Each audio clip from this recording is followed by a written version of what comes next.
Chers amis, continuons dans notre lancée dans l'étude du thème de la rupture dans les finales de pions. Nous allons passer à l'étude d'un deuxième exemple, un petit peu plus complexe que le premier que nous avons vu. Donc, comme nous pouvons le voir, les rois blancs et noirs sont en opposition en H1 et H3. Et nous disposons d'une structure symétrique sur l'aile dame. Donc, les blancs ayant des pions sur les cases A5, B4, C4 et D5. Et les noirs en contrepartie ayant des pions sur les cases A6, B7, C7 et D6. Donc la question est de savoir comment dégager un pion passé pour les blancs, qui sont autrés bien sûr. Donc commençant par la poussée C5. Ici, bon, les deux poussées C5 et B5 sont de même force, et ce n'est juste qu'une transposition. Donc on peut commencer par C5 ou par B5, ceci ne changera rien au résultat de la position. Donc les blancs autrés, essayons C5. Et ici, les noirs ont plusieurs approches possibles. Bien sûr, commençons par l'approche la plus simpliste qui serait de capturer le pion. Donc, D prend C5. Nous pouvons voir d'ores et déjà, si les blancs recapturent par B prend C5, que la position devient perdante pour les noirs, vu que les blancs ont constitué une majorité centrale avec un pion passé, un potentiel de pion passé D, qui est hors de portée du roi noir. Donc on peut voir si les noirs jouent roi G4, les blancs poussent D6, et on peut voir que le roi noir n'est pas dans le carré du pion D, et ne pourra pas l'arrêter, donc le pion D va à dame, et la finale devient facilement gagnante pour les blancs. Donc, comme conclusion, nous pouvons dire que la capture D prend C5 est un très mauvais coup, est un coup perdant. Donc, que doivent faire les noirs?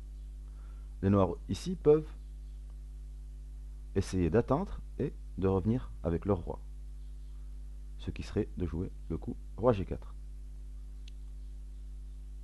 Que faire avec les blancs?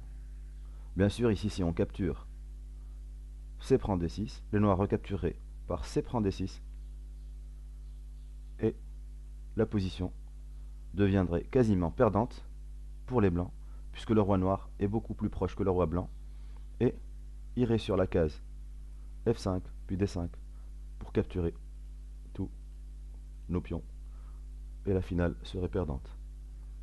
Donc du coup, les blancs n'ont pas ce luxe. Ils ne peuvent pas capturer en D6. Donc les blancs jouent le coup B5. Pardon, c'est B5 et C5. Donc, ici les noirs ont deux choix possibles. Plutôt trois choix possibles. Ou bien capturer par D prend C5, ou bien A prend B5, ou bien laisser la position, le statu quo, à l'aile dame et revenir avec le roi. Bien sûr, si les noirs reviennent avec le roi, les blancs vont essayer de dégager un pion passé avec une petite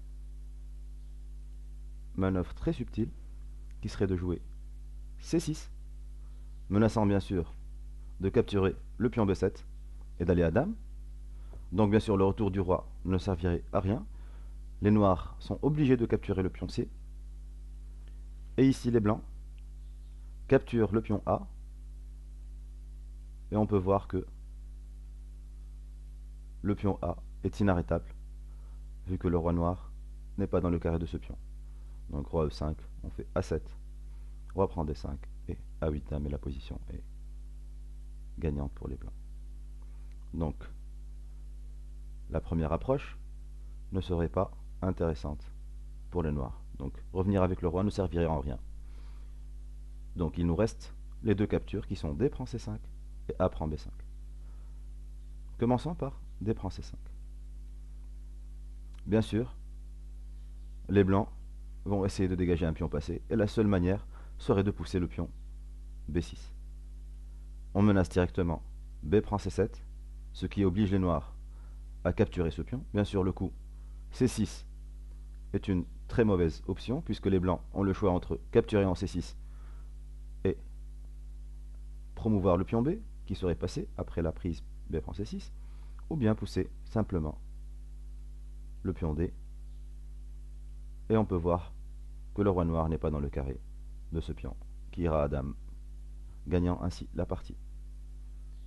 Donc, il reste une seule option au noir, qui serait de capturer le pion B, et bien sûr on fait la même manœuvre, mais de l'autre côté, donc on pousse le pion C6 avec les blancs, et on voit que la manœuvre, ou la menace, C prend B7, oblige les noirs à capturer et à pousser, ce qui entraînerait la création d'un pion passé sur la colonne A pour les blancs, qui est hors de portée du roi.